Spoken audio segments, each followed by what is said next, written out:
For TLDR News, this is your daily briefing for Thursday the 22nd of September.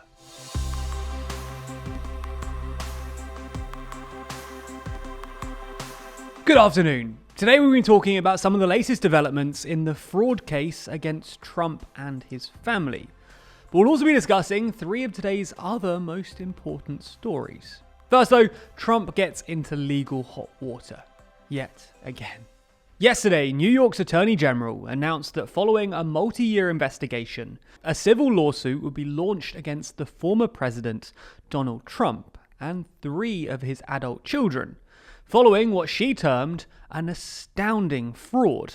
At the heart of the alleged fraud is the annual statement of financial consideration that the Trump organization had to compile for lenders and prospective business partners. According to the AG, this statement of financial condition saw the value of Trump's assets increase year on year, something that she alleges arose from deliberate inflation of a whole host of assets, most notably Trump's Mar-a-Lago estate. By inflating his assets, Trump and his organization were able to secure far more favorable lending terms from the likes of banks and investors. The problem being that Trump and his children would then do the exact opposite thing when it came to his tax liabilities. The very same asset that had seen its values artificially inflated then saw those values deflated to reduce the organization's tax bill. And this wasn't an occasional thing either. More than 200 false valuations were found in the statements of financial condition between 2011 and 2021, according to the AG's lawsuit.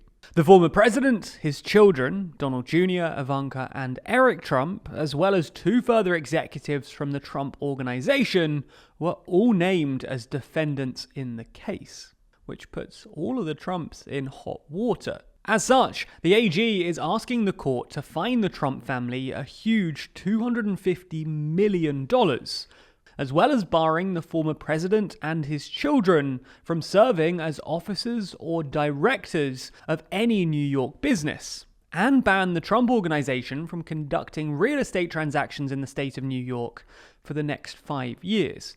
The AG stressed that Trump thought he could get away with the art of the steal.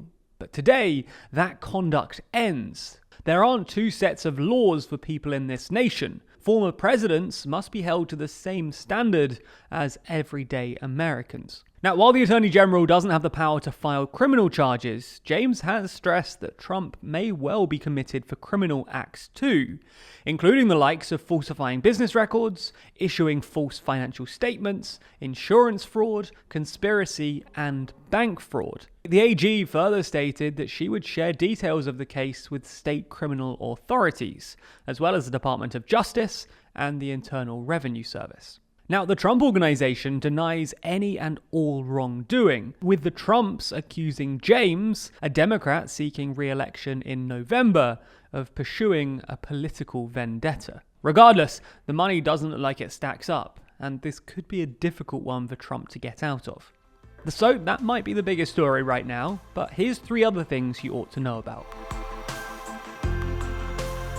Russia and Ukraine have carried out a major unexpected prisoner swap, the largest since the war began. That's because the exchange involved nearly 300 people, including 10 foreign nationals, Azov battalion commanders, and a Ukrainian Putin ally. The 10 foreign nationals freed include 5 Britons, a Moroccan, 2 Americans, a Croatian, and a Swedish national. This exchange has been under preparation for some time and involved mediation and brokering by Saudi Arabia and Turkey. The deal also saw 250 Ukrainians, mostly fighters captured after the fall of Mariupol, released in what President Zelensky called a victory for our country, for our entire society. In exchange, Ukraine returned 55 Russians and pro-Russian Ukrainians, as well as Viktor Medvedchuk, a former Ukrainian lawmaker and Putin ally accused of treason. There's more on the way, but be sure to subscribe and ring the bell to make the daily briefing part of your everyday routine. Or you can just search for us in your podcast app to listen along.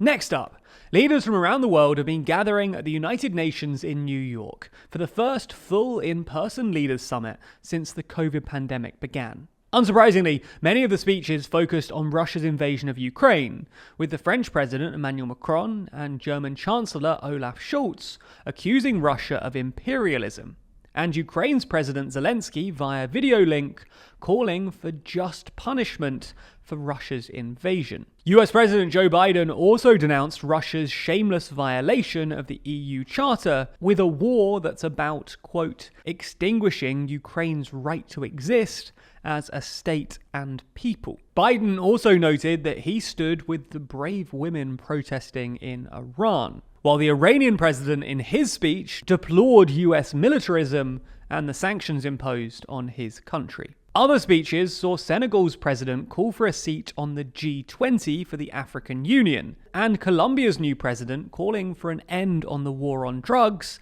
and condemning the world's addiction to irrational power, profit, and money.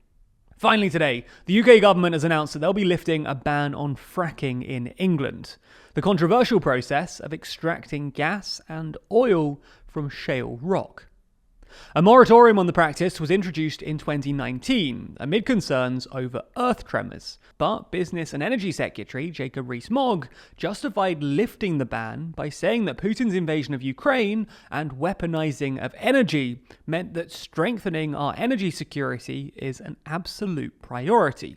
Fracking's association with seismic activity has made it a controversial topic though, particularly in local communities, like the ones that Conservatives normally try to appeal to. At a fracking site in Lancashire in 2019, over 120 tremors were recorded, though most of them weren't big enough to be felt. The Conservatives also promised at the last election not to lift the ban on fracking unless the science shows categorically that it can be done safely.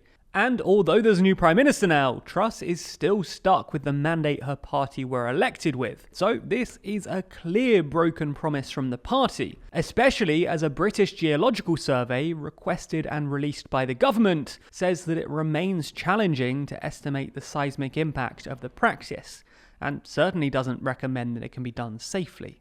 That's all for today. Thank you so much for watching the Daily Briefing. And if you enjoyed it, be sure to subscribe, because we are really close to 100,000 subs.